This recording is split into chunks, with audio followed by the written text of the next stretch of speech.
ಕೂತ್ಕೊಳ್ಳಿ ಆದವರು ಉತ್ಪಾದನೆ ಆದವರು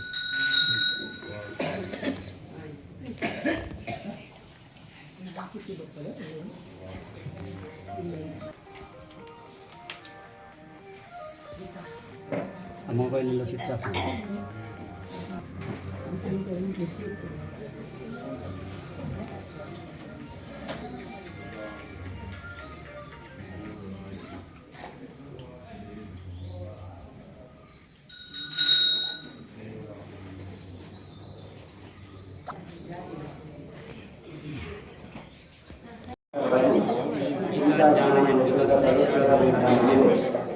ಅವಕಾಶವನ್ನು ಮಾಡಿಕೊಟ್ಟಿದ್ದಾರೆ.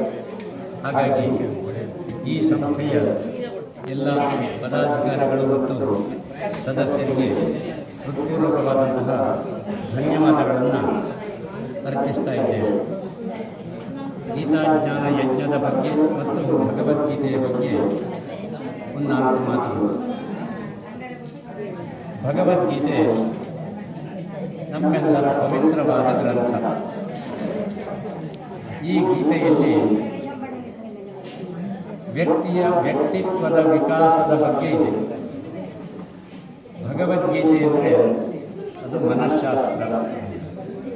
ನಮ್ಮ ಮನಸ್ಸನ್ನು ಸ್ವಚ್ಛ ಮಾಡುವುದಕ್ಕೆ ಬೇಕಾದಂತಹ ಎಲ್ಲ ವಿಚಾರಗಳು ಕೂಡ ಭಗವದ್ಗೀತೆಯಲ್ಲಿ ಇವೆ. ಯೋಧನಾಗಿರುವಂತಹ ಅರ್ಜುನ ಯುದ್ಧರಂಗದಲ್ಲಿ ಯುದ್ಧ ಮಾಡುವುದಕ್ಕೆ ಹಿಮ್ಮೆಟ್ಟಿದಾಗ ಶ್ರೀಕೃಷ್ಣ ಪರಮಾತ್ಮ ಅವನು ಯುದ್ಧ ಮಾಡುವಂತೆ ಅವನಿಗೆ ಪ್ರೇರಣೆಯನ್ನು ನೀಡಿದಂತಹ ಗ್ರಂಥ ಭಗವದ್ಗೀತೆ. ಹಾಗೆ ಅಂತ ಹೇಳಿ ನಾವೆಲ್ಲ ಯುದ್ಧ ಮಾಡಬೇಕು ಅಂತ ಹೇಳಿದ್ದಲ್ಲ. ತುಂಬ ಜನರನ್ನು ತಪ್ಪಾಗಿ ಅರ್ಥೈಸ್ತಾರೆ. ನಾವೆಲ್ಲರೂ ಕೂಡ ಜೀವನವೆಂಬಂತಹ ಜೀವನದ ಹೋರಾಟ ಎಂಬಂತಹ ಯುದ್ಧರಂಗದಲ್ಲಿದ್ದೇವೆ. ಆ ಸಂದರ್ಭದಲ್ಲಿ ನಾವು ಹೇಗೆ ಜೀವನವನ್ನು ನಿರ್ವಹಣೆ ಮಾಡಬೇಕು, ಹೇಗೆ ಹೋರಾಟ ಮಾಡಬೇಕು ಇತ್ಯಾದಿಯನ್ನು ಅಲ್ಲಿ ವಿವರವಾಗಿ ವಿವರಿಸಲಾಗಿದೆ. ಆದ್ದರಿಂದ ಭಗವದ್ಗೀತೆಯನ್ನು ನಾವೆಲ್ಲರೂ ಕೂಡ ಕಲಿಯಬೇಕು. ನಮ್ಮ ಜೀವನದಲ್ಲಿ ನಾವು ಹೇಗೆ ಬದುಕಬೇಕು, ಎಲ್ಲಿ ಏನು ಮಾತಾಡಬೇಕು,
ಮುಖ್ಯಸ್ಥರಿಗೆ, ಸದಸ್ಯರಿಗೆ ಎಲ್ಲರಿಗೂ ಸಮಿತಿಯ ವತಿಯಿಂದ ಹಾಗೆ ಊರವರ ವತಿಯಿಂದ ಗೌರವಪೂರ್ವಕವಾದಂತಹ ಸ್ವಾಗತದೊಂದಿಗೆ ಧನ್ಯವಾದವನ್ನು ಹೇಳಲಿಕ್ಕೆ ನಾವು ಸಂತೋಷ ಪಡ್ತಾ ಇದ್ದೇವೆ.